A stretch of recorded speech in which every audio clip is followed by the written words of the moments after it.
Good afternoon, everyone, and welcome to the news behind the news with Rav Kintav on Mix 94.7 FM. And I hope that you guys had a blessed weekend and are having a good day so far. This afternoon, I have here with me the Interim Director of the Postal Services in Martin, or as we commonly say, the Post Office, and that is Miss Marinka Gumbs. Good afternoon to you. Thank you for coming on the program. Good afternoon, Mr. Kintav. Thank you so much for having me, basically to enlighten your viewers on the happening of PSS for short, where we're located, because that's a question that comes up almost every day, and what's new, what services we offer, and where we're going with the post office. Okay, Thank you so much. All right. So for those who may not know you too well, could you tell us a bit about yourself, and then we get into PSS? No problem. My name is Marinka Gumbs, born and bred here, raised on St. Martin. Come from a very big family. I am the granddaughter of Mr. Daniel Bobatui, the late, and went to school here, did most of my schooling here in St. Martin. After high school, went to the U.S., returned immediately after in 2003, where I started to work at one of the big four accounting firms, and I was there for 16 years until taking up the post at the post office. Okay, so your background is in I would say accounting, business, that's my field. However, most recently, believe it or not, I decided to really, really follow my passion, not just as a, wanting to do this, but when you know that something is in you and you have to solidify it, I decided to enroll in our very own USM to follow my goal, which is teaching. Oh, really? Yeah. Wow. So I am it's never too late, education major, and started here for the spring. Okay. All excited. First semester or you? Well, no, because of credits having from previous college experience, they have taken a lot of my credits, which is great. So most of my classes are basically that in education. Well, that helps too. Yes, it does. Then you get to really dive into the study. Exactly. Wow, that's phenomenal. Congrats on that. Thank you so much. Yeah. I like that you share that, because, there's no limit to achieving your goal. Even if you're known for something, you've done something for X amount of years. Exactly. Your life is yours, and, you make the decision to my son was one of my to. reasons for doing that. For those who don't know, I have a 15-year-old son. His name is Christopher. And at age 3, he was diagnosed with autism. And he has taught me so much, more than I could really ever teach him. So I said, something, before he was even born, I'm hearing, you can teach, you should do this. And I remember writing to several ministers of education asking for a means to have persons within the community delve into more in that area. We need teachers. That's a fact, and nothing more than having your own homegrown, so to speak. Again, I was educated here, and a lot of my teachers were from away, not being a problem. But I believe we should try to encourage more being here from people. Exactly. Yeah, that's a fact. And so I don't know if that was their vision at the time, any of those ministers. I know they received my letters, but ironically enough, I didn't write to this current Minister of Education. But he ran with it. He ran with the thought. And so I have to commend him, because really and truly it's something that I was thinking about, and they're promoting it more. He is promoting it more now, wanting persons within the community to enroll in USM and follow the education program. So to the Minister of Education, Mr. Samuel, kudos to you. Great. This of course wasn't necessarily the direction I was going to go, but I still have to ask ask this question in terms of what autism concerns. Is there like a support group for parents who have children with autism, and I guess where do you take your child, and what type of care and services are needed for a child who has autism? Well, first of all, autism is a spectrum. And he has Asperger's syndrome. So at least that's what he was diagnosed with. According to what I understand, if you want to have a child with autism, you want them to be right there, Asperger's syndrome. And if I didn't tell you, or if I didn't tell the community that he is autistic, you wouldn't know. Because he is very much engaging. He's very much a people's person. His disability, if you want to call it that, is really with how he learns. But that doesn't say he can't learn. Correct. And if I was a parent that believed he couldn't do this, I would not push him into the direction that he's in today. He has struggled, but I'm a very hands-on parent. And so I had to teach him. I really had to engage in his education. To say there's a support group, not for autism, at least not that I know that is really active. I know there's a Down Syndrome Foundation, I believe. Okay. And that is really more of an active organization. I know now the Minister of Education is, and based on what I've been reading, is focusing on persons who have disabilities because they don't fit into the regular classroom mold. You know, it's going to be difficult. Correct. My son, for example, is a very sight person. I can't just tell him 101 is 2, for example. You know, you have to really show these things. And so the support group, I can't really say that. And then again, there's still the stigma because a lot of people don't want, but your child is in what? No, a lot of people don't want to do Correct. that.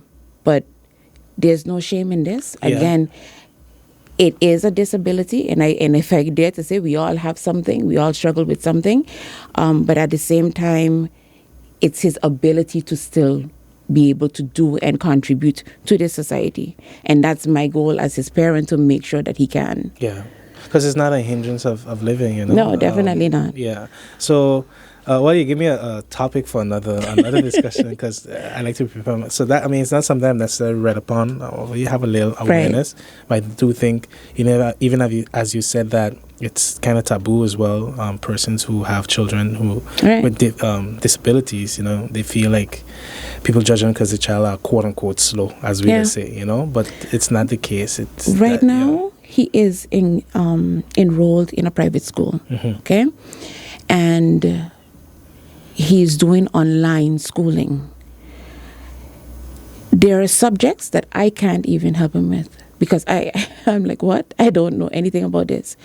Coding, brilliant in coding. Don't ask me what it is. Don't ask me the beginning, the ends of it. I can't tell you.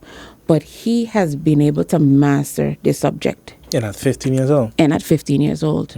You know? So, where a study subject, for example, is something that he would have to put more effort into, like a history or social studies, or maybe even a science, when it comes to the coding now, it's 1, 2, 3. Yeah. You know? Yeah. And I can't help you do something if I don't even know about it. So he's teaching me, Mommy, this is what coding is all about. Wow. You know? And that is, you know, to be honest, in a sense, he kind of has a leg up because I heard that is being prepared for the world that is, you know, whereas at some of the other schools, unfortunately, we're not yet there. You know? Exactly. A friend of mine even sent me a lot of information on it. He told me, your son needs to get into this. And this is after he was already enrolled. But he sent these things to me so that I can, you know, get some knowledge myself on the topic. And for that, I really appreciate it because I had no clue what it was. Wow. Okay. So I guess I'll probably have you back there. No problem. Maybe one or two other persons to talk with that. But so my first question for you is, you know, when you became the interim director of PSS, what was the condition of the organization and what were your first order of business? Well, before taking on the position, I was a board member. Okay.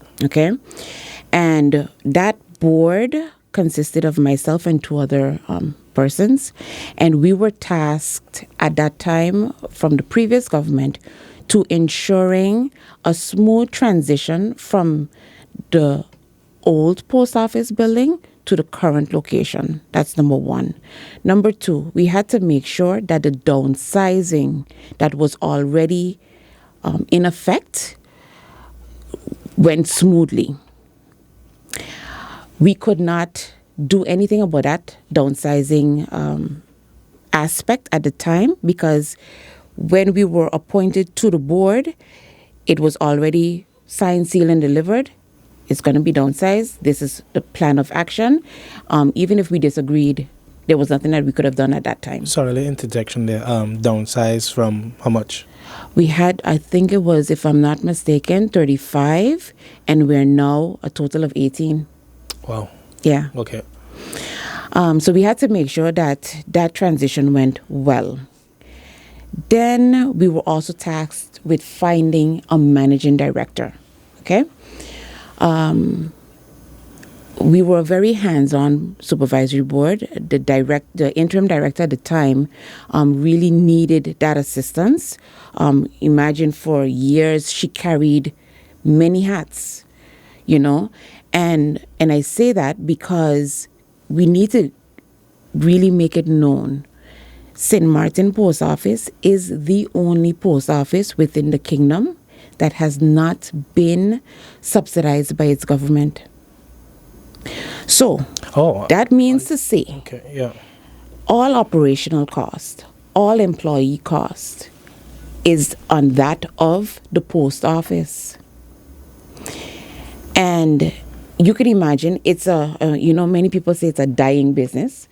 The internet comes in, and so, nobody wants to be mailing out letters no more.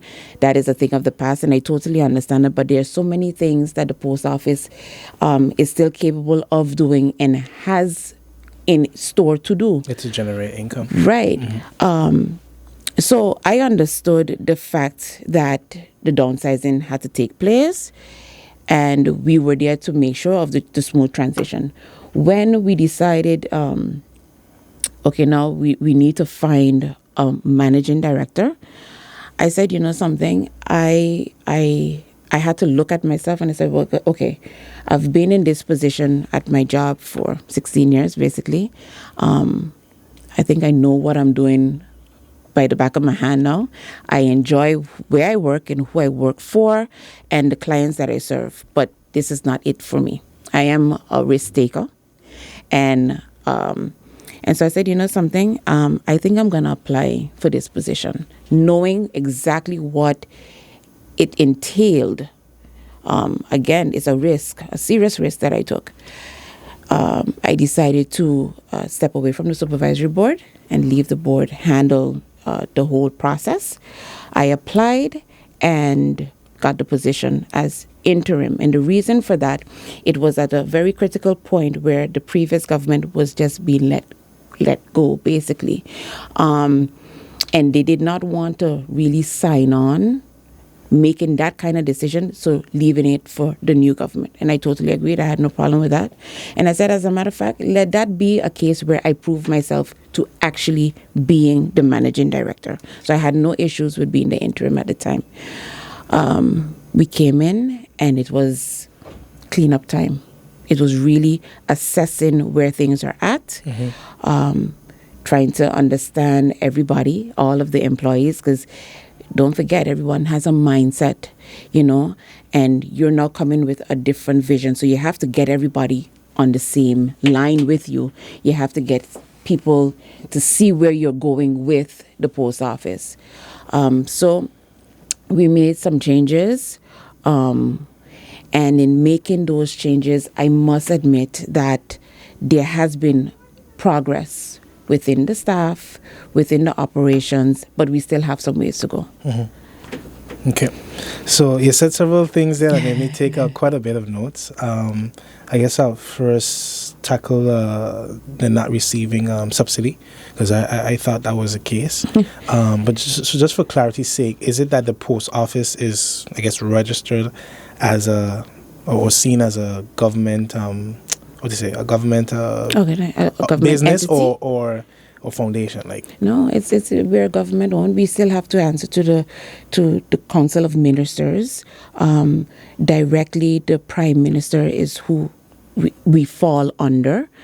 And it's the downsizing took place, and they assisted there because they saw the need. They understood, okay, fine, if we have bills that we have to pay and we can't meet it, then ultimately they would stand responsible. So they commissioned SOAB, who came up with a whole downsizing plan, explaining these are the two factors that would need to take place, both assistance towards the employees who are being let go and assistance with the creditors, those individuals that we owe.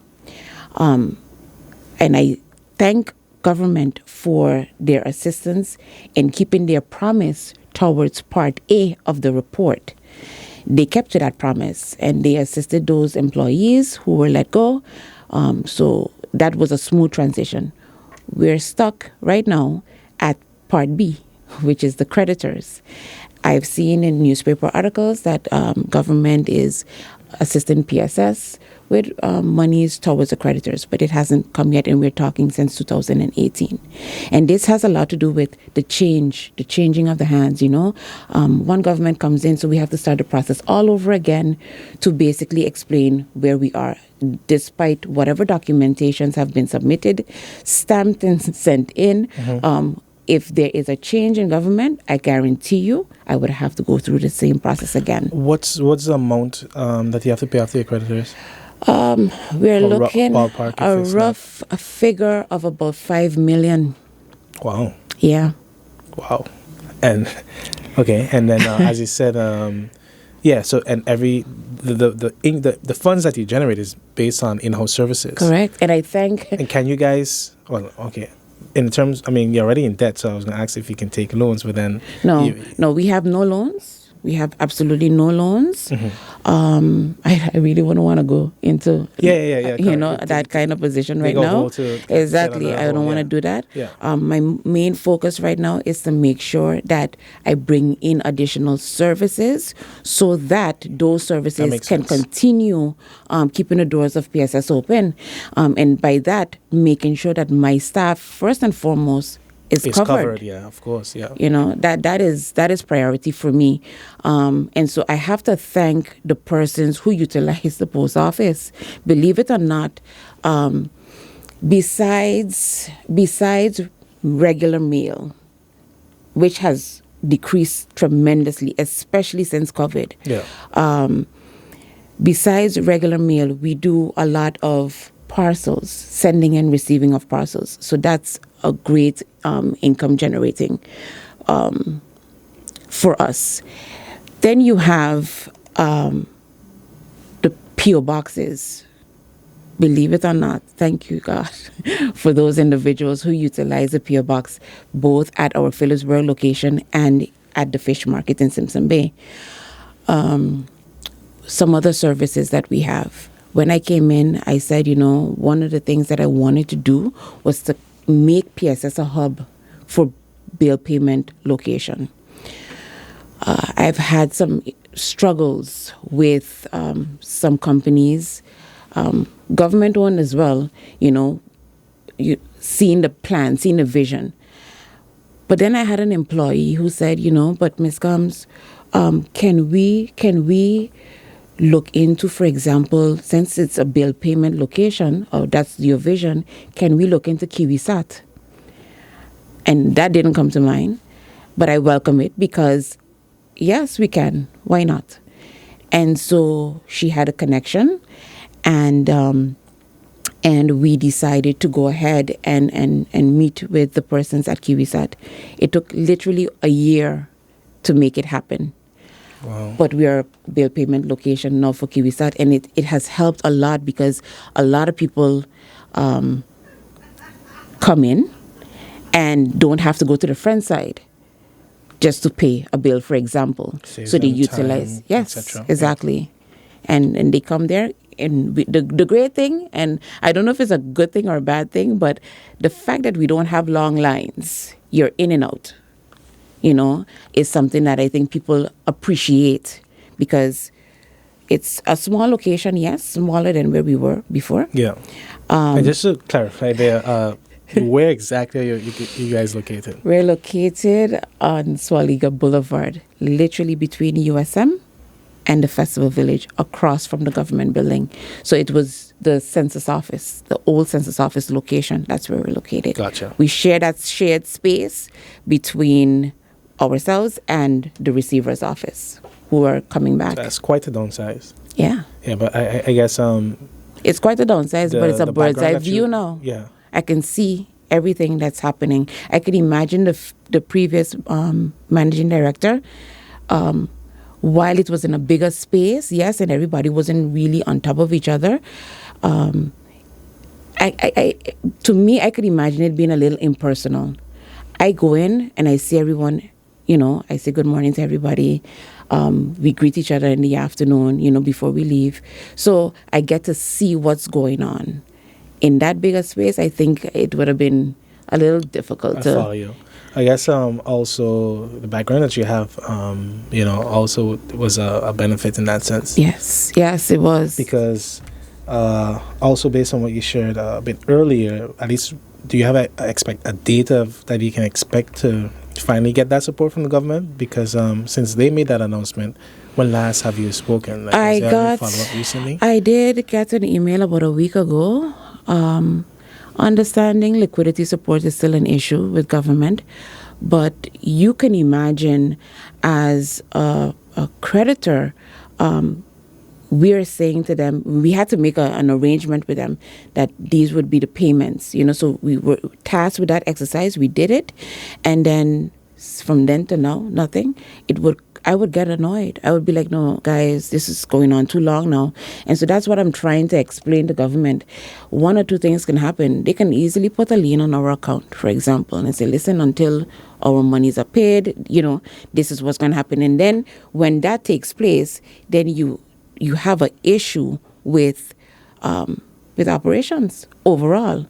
Staff ain't going to work because, and that's, I'm trying to avoid those things. I don't want to have a union situation. I don't want to. I understand. I really don't want that. So we're trying our utmost best. I see government's commitment, yes, but to say that I actually got a date, no, okay. I didn't get a date. So we're going to take a quick break and we'll be right back. Welcome back, everyone. You're tuned into the news behind the news with Rav Kintav on Mix 94.7 FM. I'm joined with Marinka Gumbs, the Interim Director of the Postal Services in Martin.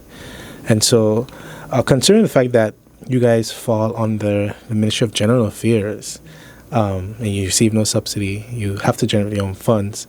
Was there ever any consideration to privatize the PSS or even sell it? I remember. I wasn't on the board then, but I remember a story from one of the former prime ministers wanting to basically sell, if I get the story correct, it was basically to sell PSS to Boneo. Really? I'm trying to Google it right now, see if I find it. And ironically enough, I must say this, most recently, we signed a working agreement with Post NL to have mail delivered from the Netherlands to Sabre and Statia and vice versa, because they were using Bonaire, but had a lot of hiccups in terms of the speediness of it, the timing. And they needed to find a quicker solution. And they approached PSS. And so you guys had the logistic down pat. Correct. And that is the ironic part, because several years ago, we were going to be sold, basically, if I understand his vision at the time. Which prime minister was that? Mr. William Marlin. Okay. And today, now we have the opportunity to further expand on our operations with the assistance of the Netherlands, doing this trade of having their mail delivered via us, but to Sabre and Statia and vice versa. And it's been going well. They started December 1st. We signed on with them, and it's been going great. Okay. And how do you see that agreement moving forward? There's a lot of talks with the Netherlands, understanding that there's concessions. So PSS, for example, has a 20-year concession with the government of St. Martin. We're now in our 11th year because it started 2010. And I know Bonaire as well has a concession with the Netherlands. According to my understanding, I don't know if they're going to renew that or not, but we're trying at every interval to see how we can continue being viable. You know, even if it means with the Netherlands, continued with St. Martin. You know, we are really trying to say it's needed. We're needed. When I realized that the post office was very much a viable organization was the beginning of the lockdowns. Really? Yeah, my staff were hands-on, ready and committed to going out there and assisting government basically in getting whatever it may be, whether it was food, you name it, to persons in the community. And who best? Because we know the addresses. We know where to find you, you know. Very much committed. And I commend them for that because it was a scary moment.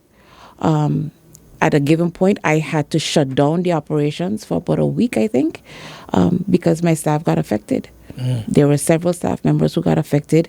At that time, when it was rampant within the organization, I was not in. So me not being there, but still having to deal with COVID personally, my mom, for example, and if anyone knows me with my mom, we're always together. So for her having contracted COVID and I not, I guess, thank God, but really and truly it was a surprise because how is this possible? We're always together, you know? And so when my staff got affected and I had to close down, it was at that point now, I was the only one then allowed back into the building. So I had to find a means getting mail from the airport, couldn't call on staff because everyone had to be basically quarantined. So I had to get a friend who assisted me getting mail to the post office, opening bags, really hands-on, calling up our clients who utilize our airports, which is e-commerce. Everyone is still expecting business as usual. You know, you can't take that away. There was a next part that was very important for me, and that's the individuals who utilize the post office for pension, the pensioners. We pay out pension for certain groups within SZV, from SZV pensioners, and they come in, they get their money, and, you know, 1, 2, 3, again, no long lines, not having to stand outside in the sun, for example, because at that time it was really, you know, you had to 6 feet social distance, etc. But we call in, I went in, make sure everyone got their money, and it went smooth. And then when I could have opened up operations again, I did. And you know, we maintained our social distance. We had to find, even in a small space, we had to find a solution to not be up under each other. Yeah. Of course, the visors, you know, exactly. Gotcha. So, I'm going to throw out a few things out here. Because I was reading a few articles before we did the interview, just to particularly looking at USPS, you know, because they have had a long time fight with the American government in particular, with some law that is kind of holding them back financially, and you know, they advocating for the point that, you know, they actually can generate income and so forth. But one thing that came to mind looking at our operations in St. Martin is the fact that, you know, I know that you guys definitely have a database, like you said, you know, you guys know the addresses of and the nooks, literally the nooks and crannies of St. Martin. Right. So I guess my first question is, one, how extensive is that database, and how do you update it? But was a consideration ever made to create a delivery-based app and offer delivery services? Well, two things. We have partnered with, and it's signed off. We just I'm awaiting the actual software on it, where we're going to be able to partner with the census office, by means of being able to see specific addresses of individuals. And I need the public to understand this concept.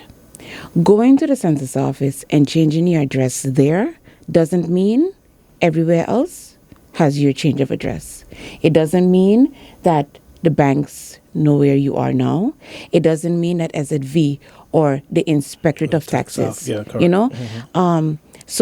So going just by this, unfortunately, you know, it's unfortunate that it's not just a click of a button that you go here and it updates everywhere else. I wish it could be like that. Definitely. But what needs to happen is that individuals need to go to the census office, change their address, and also have that come to us because we need to know. It's very annoying, and I could imagine for companies who utilize the post office to have return of mail. That was one of the major issues that I had faced when I started. That return of mail, and it's not that we're not trying, but if we go by house A, and this is where John Doe is, we have to deliver it there. But then it comes back because John Doe don't live there. And especially after the hurricane, you could imagine many people changed locations, but didn't feel the need to go into the census office and change their address. That's one. So we're going to have that. We're going to have the ability to at least see. So even if a document comes in and says, well, they're here, we can probably look in the system and say, okay, no, but they're here now. So we can have the mail transferred to that location. That's one. The app that you're referring to in terms of mail delivery, we've toyed with a lot of options on proper mail delivery, but really and truly, we're going to need then persons to really adhere to this change or updating of address. It's going to be necessary because, again, something comes in for you, depending on what it is, because we don't deliver everything. Parcels or something that you have to come to the post office to collect unless it's express, that you pay for a service to have it delivered to you. So that we can do. But it's something that we definitely, that app, we have to tweak it and see how that can work for us, how it could work best for us. Gotcha. Okay, I gotcha. And let me see. I do know that you used to offer the money transfer services. Is that still? Yeah, that's the next ongoing? question that we get every day. No, currently we do not offer MoneyGram. It is something that I hope to one day resume. But we have to really look at a lot of things now. We have to look at the impact that would have for us, meaning, yes, it has been a great money generating operation that they had at the time, and I would like to get it back. But we really need to make sure that when we do, first of all, that we have the space, because you can drive around and you can see the lines at different institutions who offer those services. I really wouldn't want to have people outside in a line. No, that's not my vision. I wouldn't want that. But besides that, there's so many different changes going on in the financial world that we have to be very, very careful about when we take on even something like a MoneyGram service again. So it's still in the pipeline. I'm still trying to at least get back our license because we lost the license. And that was due to what? That was due to Irma. And the reason why I say that, after the hurricane, the old building got damaged, so they couldn't stay there, or we couldn't stay there, although I wasn't part of the organization then. And so the thought was to relocate across the street in Vlon's building, a very small space. And according to my understanding at the time was that they were advised, management at the time was advised to stop that part of the operation because of security reasons. And they did. But in doing so, once you stop an operation, they were informed, if you stop this part of the operation, you can lose the license. I would not have gone about things the way it happened. But be that as it may, we're still in the process of once again trying to obtain our foreign exchange license so that we can do that and other things. Okay, gotcha. And as far as the current facility or building where you're at, Yes. Do you see yourself staying there, or are you looking to move? And That's a good if the question. old location is rebuilt, will you be heading there, or That's or not? all those questions you asked, we have asked. Oh, All. And So- to date, okay, go ahead. we have not received an answer. But we've asked. so can you make those decisions given your structure setup? We can make a decision in terms of, let's say, for example, if we find a location, if we are financially able or feasible to handle our own, we can make a decision in saying, well, okay, we'll go here, we'll pay the rent here, etc. We would have to notify, everything would have to be notified. But again, you have to be able to handle yourself in order to make those kind of decisions. You can imagine us saying, okay, no, we're going to move here. But government, this is how much the rent is. But then we need you to really finance. No, that can't happen. So government took on the task of saying, well, okay, guys, that location at the Vlon building was a small location. And through looking for space, decided the annex building or the former census office would have been a good location. We were told by the previous prime minister that it's a temporary solution. But if you know anything about St. Martin, temporary becomes very permanent, And again, not a problem. We work with what we have for now. I see post office expanding though in different areas. So I don't know if that can carry it. Or we may have to get a second location, especially over the hill. Yeah, I was just going to say that. Yeah. Especially over the hill. But until then, until I see the plans that we have in the vision that the entire team says this is where we're going, I'm not going to make no kind of move that is going to further jeopardize the organization. So I guess then, so basically, for example, with other related matters in terms of you being a director in operations and stuff, anything for the future, like I guess you create a plan, or like you would have a strategic plan, but you need approval of the government, basically. Approval is one thing, but don't forget, when we came in as previous supervisory board, our task, main goal, keep the doors open. So, for example, I came in and I said, okay, guys, a lot of people utilize the post office. They come in, they could use our credit card to order stuff online because there's a lot of unbanked individuals here. Yep. They don't have a credit card, they don't have the means, they have the cash, but they want to order. Okay, so you can come to the post office and you can do so. And then I said, you know what? That being the case, I can imagine that there are several persons then who encounter the same issue when it comes to tickets, travel. And with that, I said, we're going towards adding a travel agency to the post office. And a totally out of the box thinking idea, sorry, but it worked. Because you come into the post office right now, we have a full-fledged travel agency. We are linked with Maduro Travel, and it has been going well. Okay. I'm very, very excited about PSS Travel.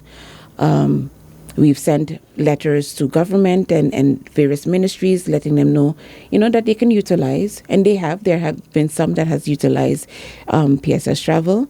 But a lot of individuals come in on a day-to-day basis and purchase tickets. And it was a risk again because this is in the beginning of the pandemic.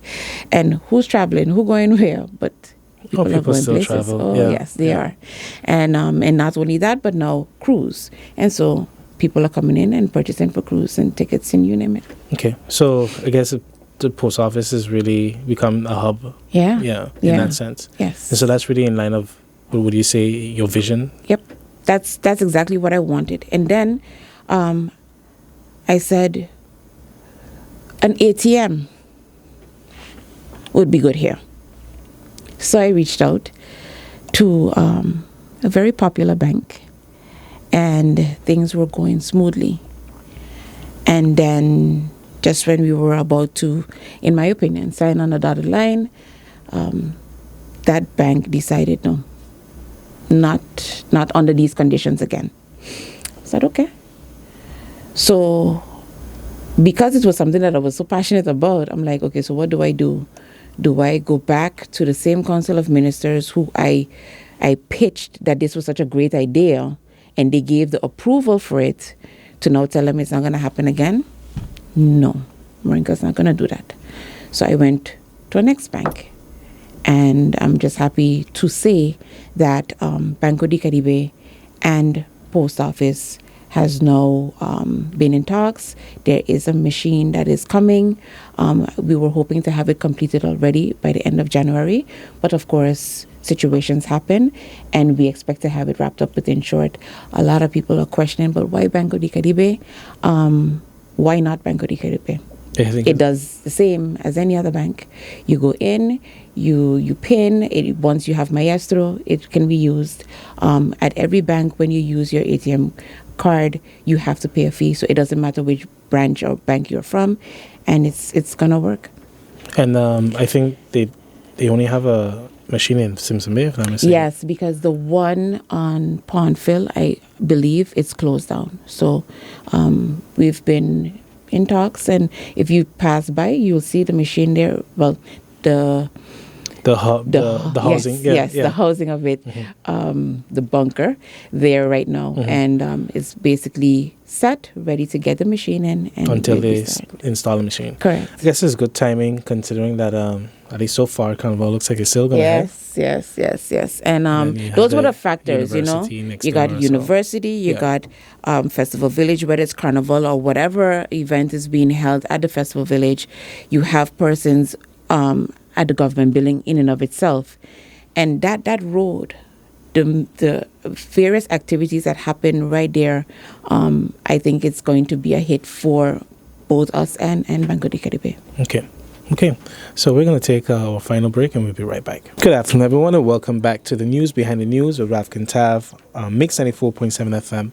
This afternoon, I'm here with Ms. Marinka Gumbs, the Interim Director of the PSS, Postal Services in Manhattan.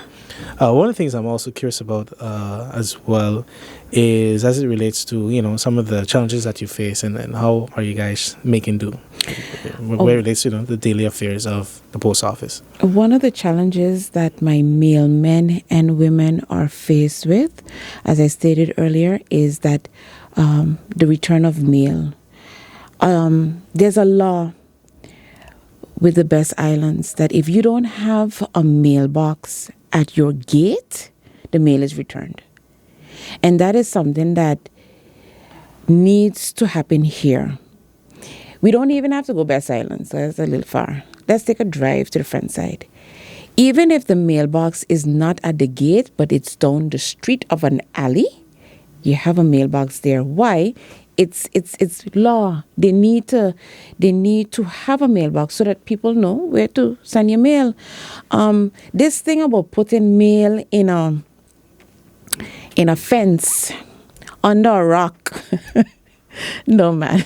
We really have to get better than this.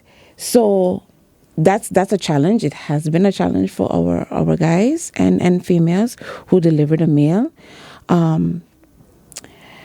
Other challenges that we have, really understanding how mail goes. So Inspectorate would send mail to us. It's dated. Their letters are dated. So for taxes, for example, their letters are dated. We get them, and we have to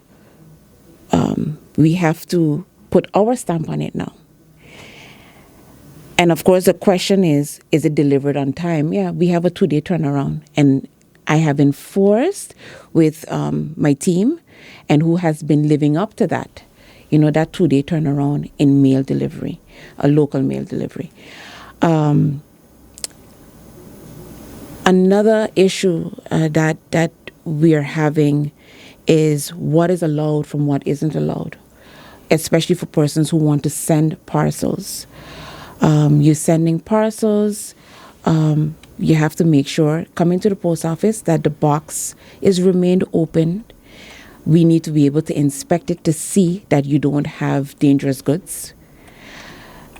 And then once it's clear and it's good to go, we then seal it and you can have that, sent off.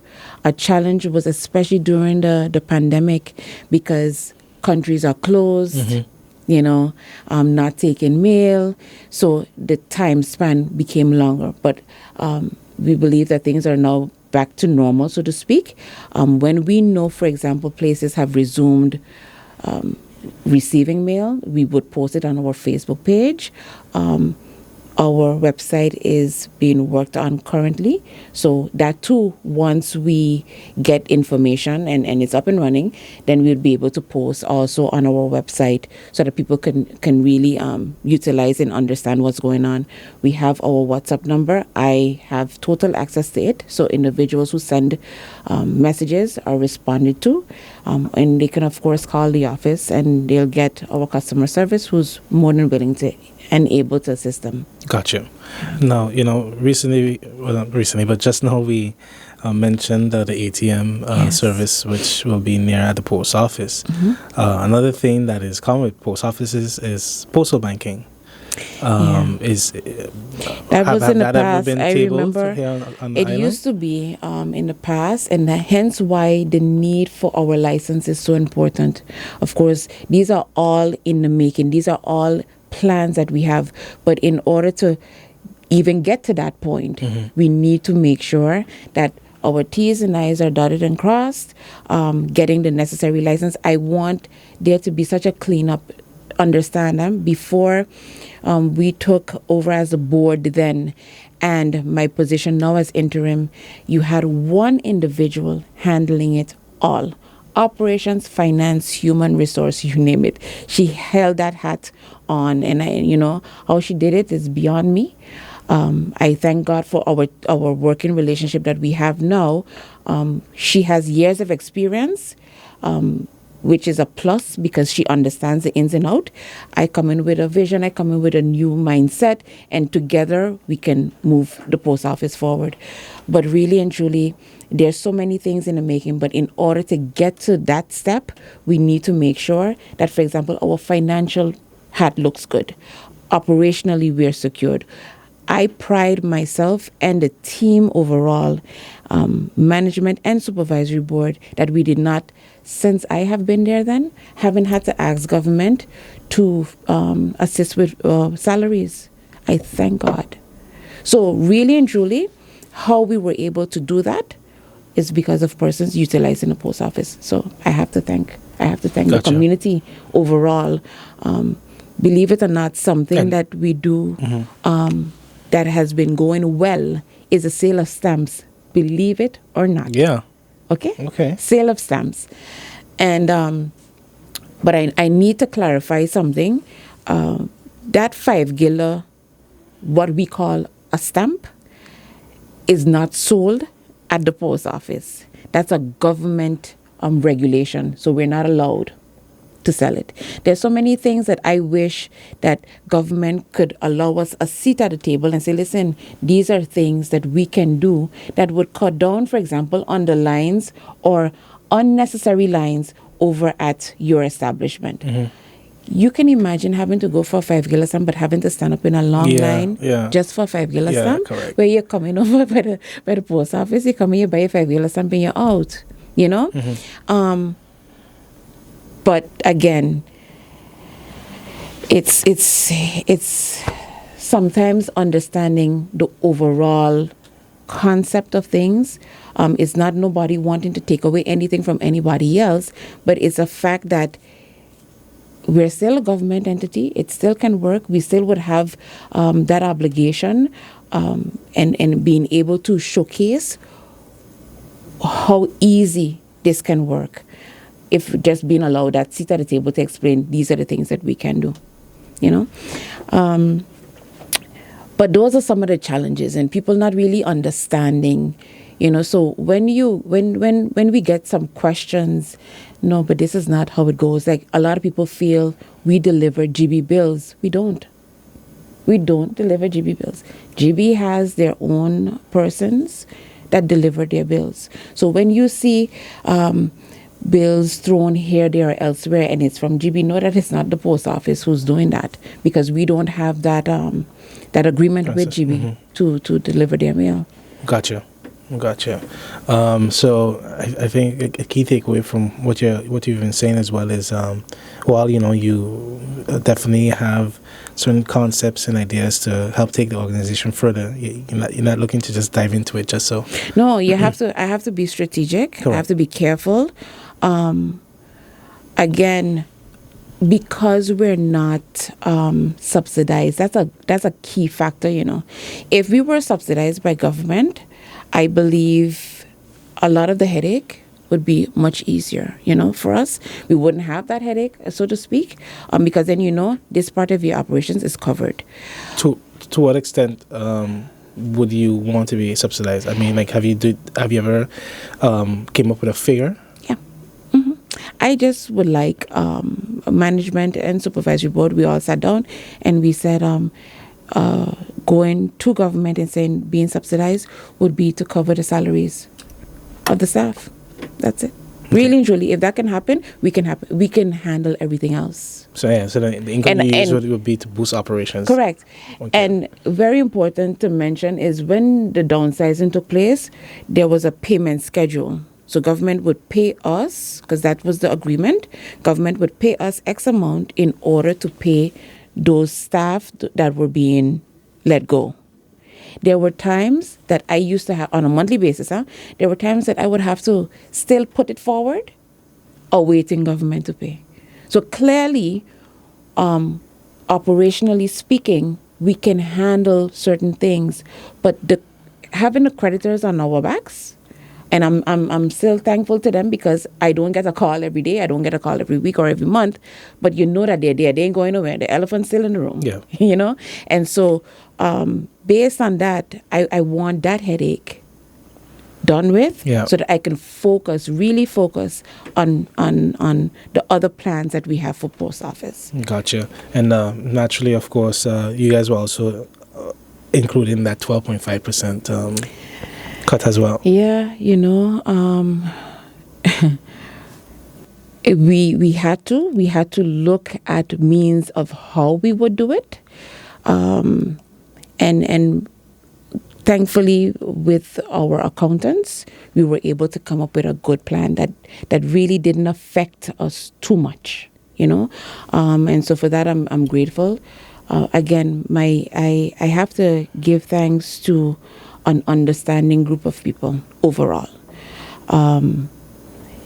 They may not agree with all positions taken, but going along, singing from one page is something that we all do, and it's because it's a bigger picture out there, you know, and so for them, I have to thank the staff. They've been nothing but understanding throughout, and more than understanding, willing to go that extra mile, especially during that time of COVID. When I tell you, I didn't even have to call to ask, are you willing? There was one of my employees who made a call to me and said, Ms. Gumbs, whenever you guys are ready, we're ready, you know, to go out there and assist. And I was very grateful to that. And with that, I made a call to the Prime Minister, and I said to her, when you are ready, let us know. You know, because I have a team that is dedicated to going out there and making sure that the community is reachable. Okay. And finally, one of the things that I did read was the fact that I think it was November last year, you participated in the Postal Unions of the Americas, Spain, and Portugal. Is that a organization that you're a member of? You pay a membership to, and what I guess how do you leverage, being part of that group, or what support is available through there? We are a part of that, indeed, and every I believe it's every year there are various conferences held. The last one was in Curacao. Time before that there was Africa. I did not attend that one. Time before that we had to go to Switzerland. And it's a three-part, because it's one seat, one voting right, and that's between Curacao, Aruba, and St. Martin. And the union is there. They assist greatly. For example, we have 2 new vehicles. That was in part because of the union that we are associated with. But what the unions, in my opinion, in these conferences are really catering to right now, which we know is a need for survivability, is that e-commerce. Everybody is singing that same tune. And that's great, but when you look at the dynamics here in St. Martin, correct. literally at every corner you have an e-commerce. So how would we stand out from the rest? What are we going to do any different than the rest that utilize the possibility of you ordering online and having your items here? Well, we've had it for a number of years. That's something that I met when I came in. And now it's a matter of tweaking it, making sure we want to increase in flights. We want to be able to have where, ordering is not a problem. It's the returning if you have an issue with what you ordered. And so that's something that we're focusing on now as well. It was there before, but we want to make sure that people are aware that if you order something and it's not to your liking, that the ability to send it back and get a new is there, So we're focusing on those things. But that's what the unions are all singing right now, that we're a part of. E-commerce. And I get it. I understand it. But the dynamics here in St. Martin, it's a whole different. You're talking about really competition, and how would you stand out? Everybody is doing it, and it's free delivery. So if we do it too, it should also be free delivery. Again, the great thing and I give thanks to those persons who utilize us still, is the fact that they don't have those long lines. I hear of persons who have to stand up in very long lines just to get their packages, etc. Our clients know when the items are coming in. There are those who want it to get delivered. There are some who want to come to the post office and pick it up. And again, we don't have that line. So I guess I could still give thanks for that. But it's something to really look into, to see how we could stand above those who we're in competition with, where that specific operation is concerned, or Gotcha. service is concerned. Gotcha. Okay, so thank you so much, Ms. Gumbs, for the enlightenment. Thank you. You definitely shared quite a mouthful in terms of everything related to the post office, and I look forward to having you again. Thank you so much. I really appreciate this ability to come in to you today and basically express to the general public what services and what we are offering, and thanking the persons still for utilizing the post office. And of course, we are in the making of transitioning into new business.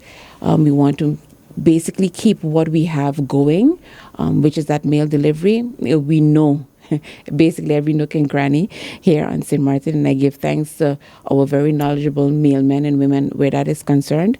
And just continue hearing and looking out for PSS. And business definitely is going to be continuing, and the doors, we hope to remain open. Thank you. Okay, great.